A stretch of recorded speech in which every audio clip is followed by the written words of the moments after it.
অন্ধকারে লুকিয়ে আছে অজানা রহস্য। অশরীরী কাহিনীর জগতে আপনাদের স্বাগত। এটাই ওয়ার্ল্ড অফ অর্পিতা, যেখানে প্রত্যেক গল্প শিহরণ আর আতঙ্কে ভরপুর। আপনারা কি প্রস্তুত? তাহলে আলো নিভিয়ে দিন, মন দিয়ে শুনুন। শুরু করছি আজকের গল্প। আমার আজকের গল্প লেখিকা গোপা চক্রবর্তীর লেখা বন্ধ দরজার ওপারে।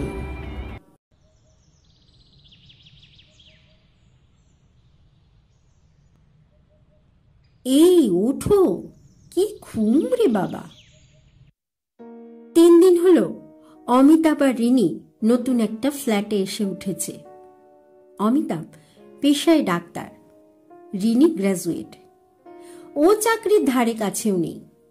স্কুল জীবনের ভালোবাসা খরস্রোতা নদীর মতোই আঁকা বাঁকা ভাবে প্রবাহিত হয়ে শেষ পর্যন্ত মোহনায় এসে ধরা দিল।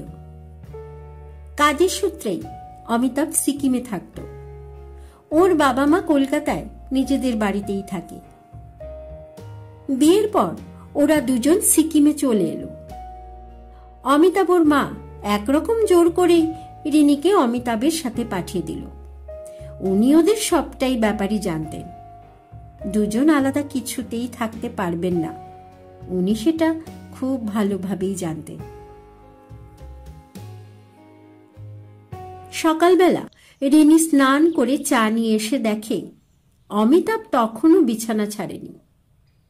অনেক রকম চেষ্টার পরেও যখন ও উঠল না, এক গ্লাস জল এনে ওর চোখে মুখে ঢেলে দিল। এই রিনি, এটা কি করলি বলো তো? অমিতাভ অসহায় ভাবে রিনিকে বলল।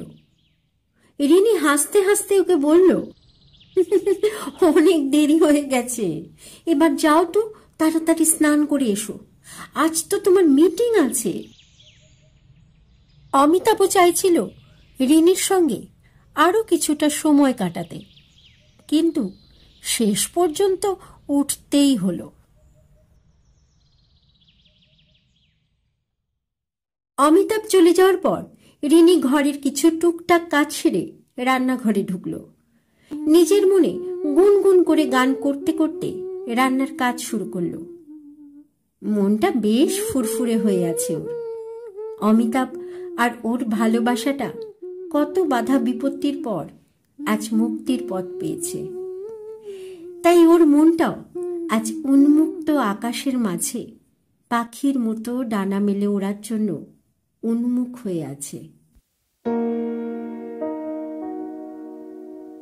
ওরা যে ফ্ল্যাটটায় এসেছে তার উল্টো দিকের ফ্ল্যাটটা খালি, আপাতত কেউ নেই।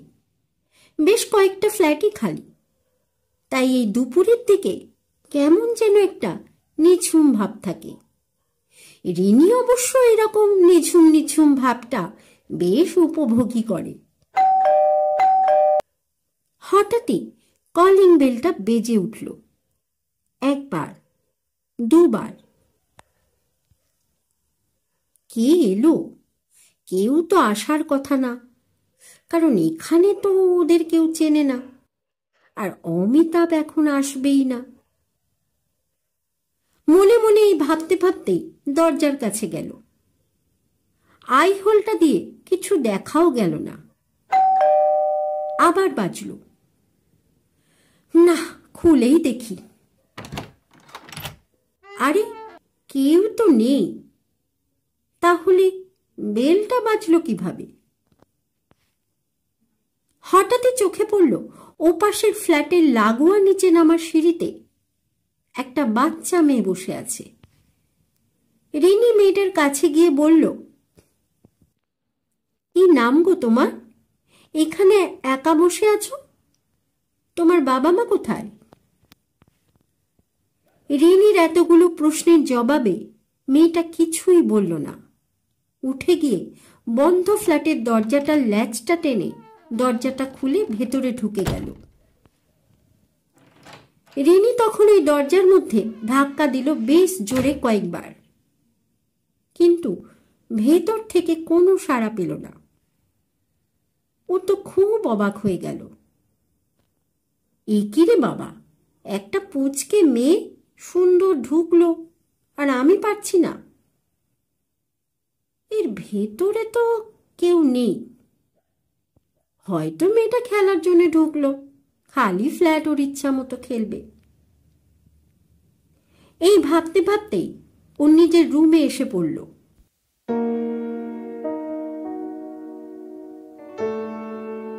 কোনো কাজ নেই, অখণ্ড অবসর।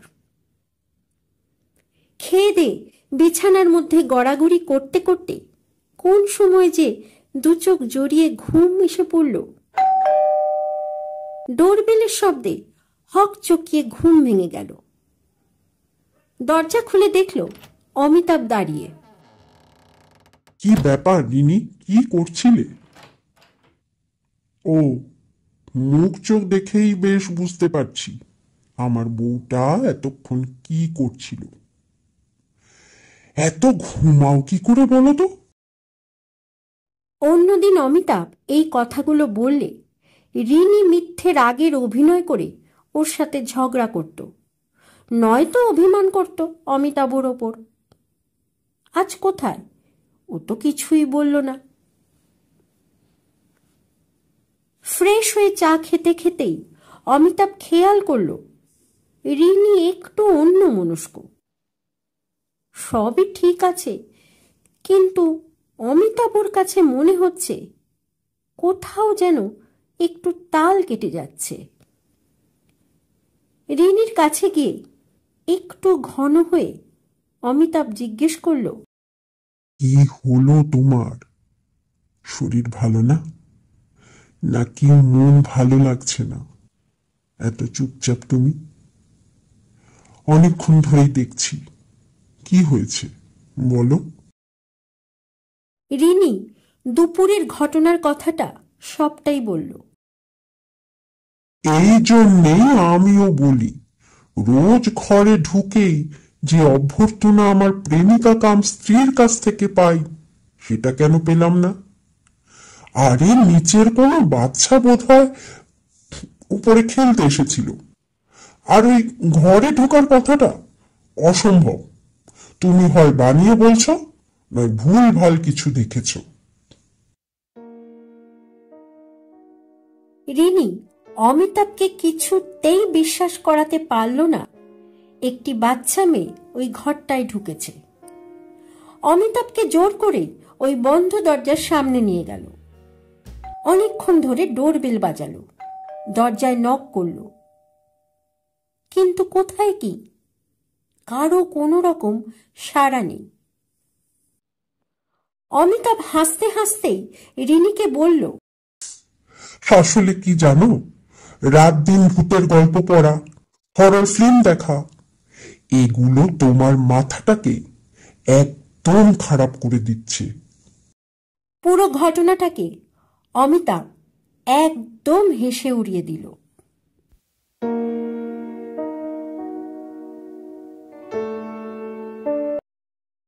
মাঝরাত, ওরা দুজনেই গভীর ঘুমে আচ্ছন্ন।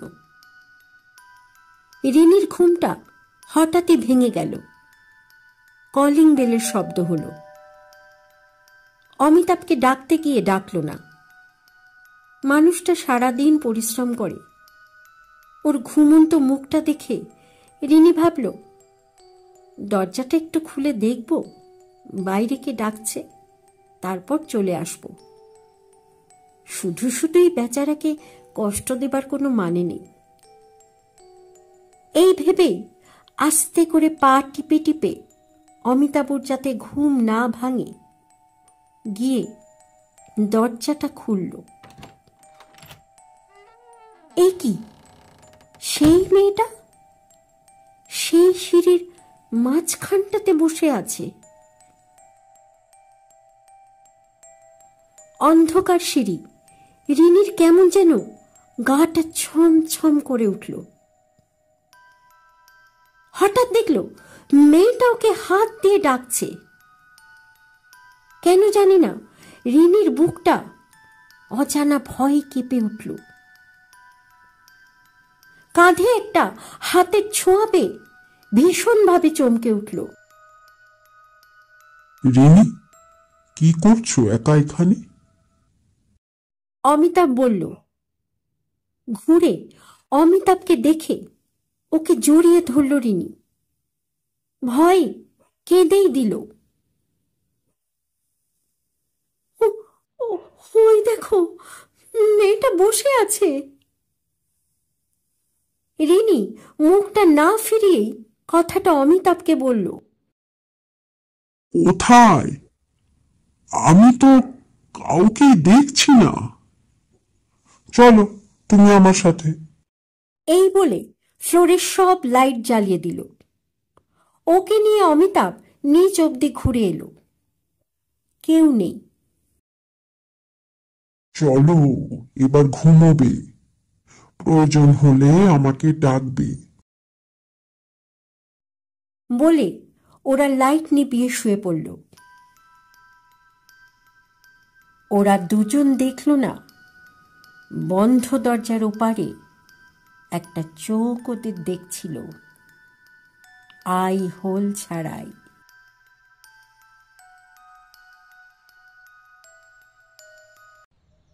জানালার কাঁচ ভেদ করে সূর্যের আলোর ছটা রিনির মুখের উপর পড়েছে। ঘুম চোখে অমিতাভ ওর মুখের দিকে তাকিয়ে আছে। কি মিষ্টি লাগছে মুখটা। মুখের ওপর পড়া চুলগুলো সরাতে গিয়ে গতকাল রাতের কথা মনে হলো।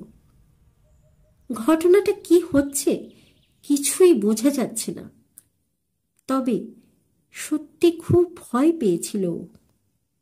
কি দেখল ভয় পাওয়ার মতো? কি দেখছো এমন করে? রিনি ঘুম থেকে উঠে বলল। দেখছি একটা ভিতুর ডিমকে। অমিতাভ হেসে বলল। রোজকার জীবনযাত্রা শুরু। গত রাতের ঘটনার পর রিনি ঠিক করেছে যতই বেল বাজুক ও একা দরজা খুলবে না। ঠিক করলো আজ ওদের বেডরুমটাকে একটু গোছগাছ করবে। সেই মতো ও কাজ শুরু করলো। এক মনে ঘরের কাজে ব্যস্ত হয়ে গেল। হঠাৎই আবার সেই ডোরবেলের শব্দ। না না, রিনি কিছুতেই খুলবে না। অমিতাভ বারবার করে না করে গেছে, কিন্তু পারছে কই।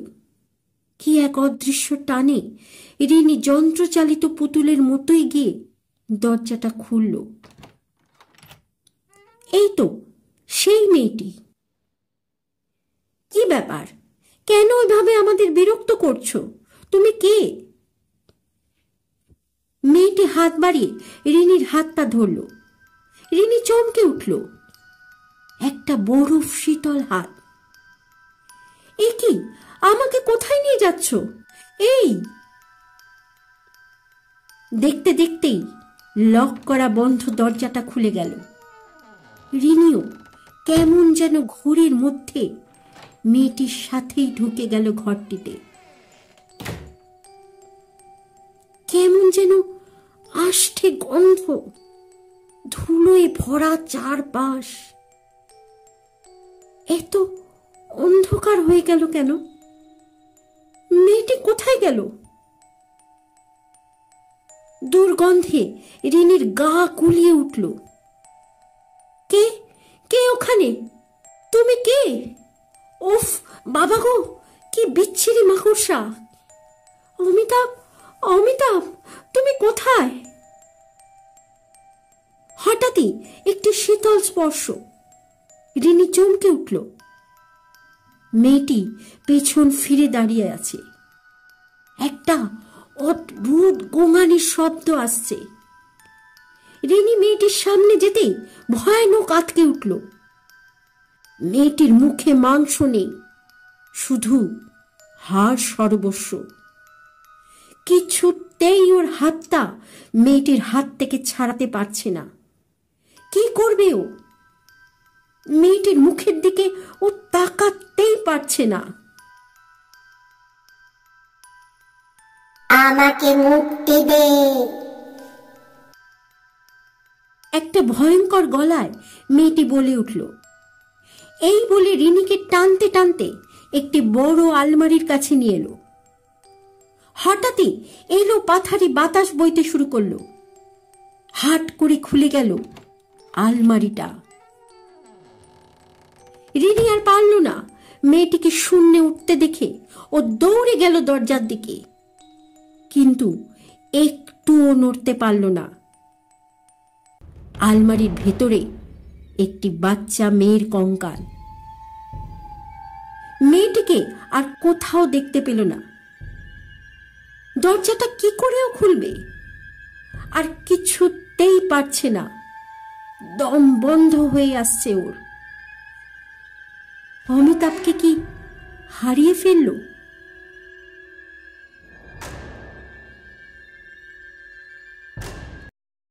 অমিতাভ খুব উদ্বিগ্ন হয়ে রিনির দিকে তাকিয়ে আছে, কখনো চোখ খুলবে। খুব স্ট্রেস গেল মেয়েটার ওপর দিয়ে। আসবার আগে যদি সামান্য আভাস পেতাম তাহলে এখানে আসতাম না। কি ঝামেলার মধ্যে পড়ে গেলাম। অমিতাভ। রিনির ডাকে ভাবনায় ছেদ পড়ল। এই এখন উঠবে না, রেস্ট নাও, চিন্তা করো না, আজ চেম্বারে যাব না তোমাকে একা ফেলে। রিনির মাথায় কিছু ঢুকছে না। ও আর যাবে না, কাল গিয়েছিল। তার মানে এরই মাঝে গোটা একটা দিন। রিনি অমিতাভকে বলল, আমি কোথায় ছিলাম?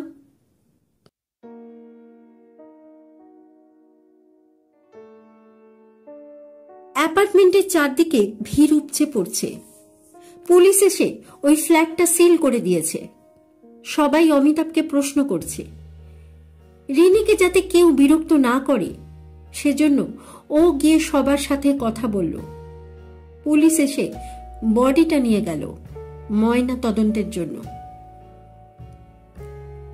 এদিকে রিনি একটু সুস্থ হলে পুলিশ এসে সবটা জানতে চাইল। জ্ঞান হারানোর আগে পর্যন্ত ওর যা অভিজ্ঞতা হয়েছিল ও পুরোটাই বলল। তারপর অমিতাভর পালা। পুলিশ ওকেও জেরা করল। অমিতাভ যা বলল তার সারমর্ম এই, রিনিকে ও ফোন করেছিল বিকেল বেলায়, রিং হয়ে গেছে, কোনো উত্তর নেই। সন্ধ্যেবেলা যখন ও ফিরল এসে দেখল ঘর খোলা, রিনি কোথাও নেই। ও পাগলের মতো সব জায়গাতেই খুঁজতে লাগলো, কিন্তু না, কোথাও পাওয়া গেল না। এমন তো না কোথাও কারোর বাড়ি যাবে, চেনাশোনাই হয়নি ওর কারোর সাথে। নানা রকমের উল্টোপাল্টা চিন্তার মাঝে হঠাৎই মাথায় এলো রিনি ওই উল্টো দিকের ফ্ল্যাটটার কথা কি একটা বলতো, একবার দেখাই যাক। এই মনে করে চাবির জন্য ফ্ল্যাটের মালিককে ফোন করলো এবং রিনির কথাগুলো পুরোটাই বলল। এসব শুনে ফ্ল্যাটের মালিক বললেন, চাবি তো ওনার কাছে নেই, ছেলের কাছে। ওনারা মারোয়ারি, ফ্ল্যাটে তারাই থাকতেন, কিন্তু বর্তমানে ব্যবসায়িক কারণে তারা অন্য জায়গাতে থাকে। তখন অমিতাভ জোর করতে লাগলো, যেমন করেই হোক ওই ঘরটাতে ঢুকতেই হবে, এর জন্য যত টাকা লাগবে ও দেবে। সবার না করা সত্ত্বেও অমিতাভ নিজের কথায় অনড় থাকলো। কেন যেন রিনির কথাগুলো ওর মাথায় ঘুরছিল। ওর বারবারই খুব আফসোস হচ্ছিল প্রথম দিন থেকেই রিনির কথাগুলোকে অবহেলা করার জন্য। যাই হোক, এরপর দরজায় লক ভেঙে সবাই ঘরে ঢুকলো। ঢুকতেই একদম দরজার কাছেই পাওয়া গেল রিনিকে অচেতন অবস্থায়। পুরো ঘর সার্চ করা হলো। একটি বড় আলমারি ছিল ওখানে।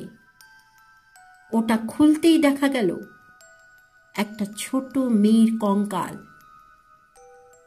সমস্ত ঘরটায় একটা পচা দুর্গন্ধ।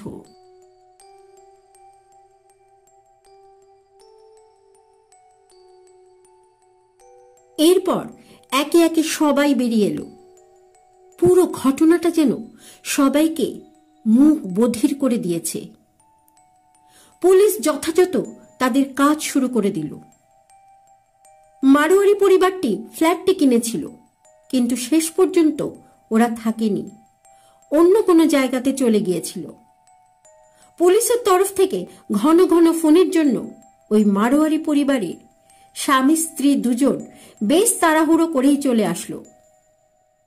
ওদের পুরো ঘটনাটা সবিস্তারে বলা হলো।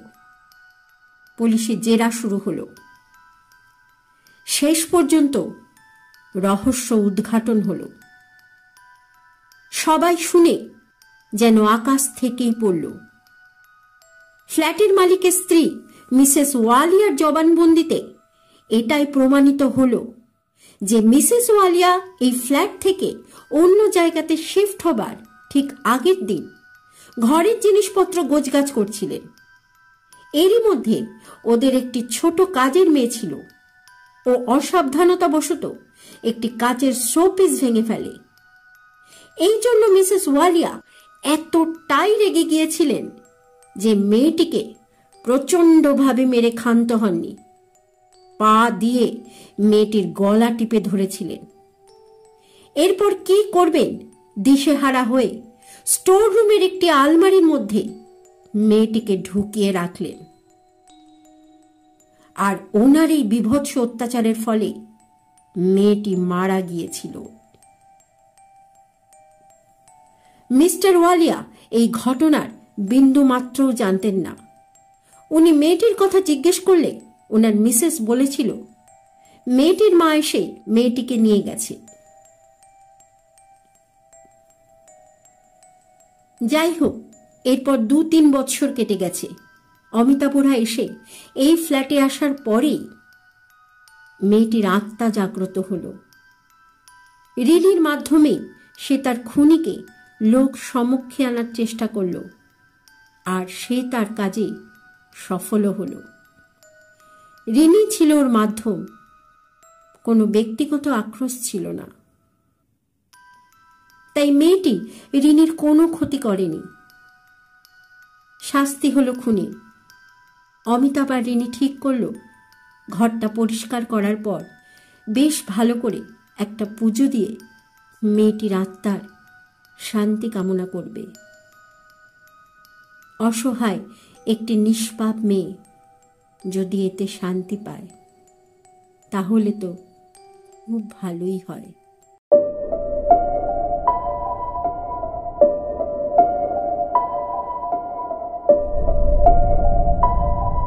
কেমন লাগলো আপনাদের আজকের গল্পটি? ভালো লাগলে একটা লাইক কমেন্ট করতে ভুলবেন না।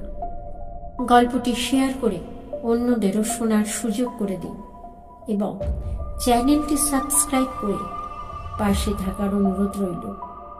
উৎসাহিত করুন যাতে আরো থ্রিলিং স্টোরি আপনাদের জন্য আনতে পারি। দেখা হচ্ছে নেক্সট ভিডিওতে। ততক্ষণে সকলে ভালো থাকবেন, সুস্থ থাকবেন, সাবধানে থাকবেন।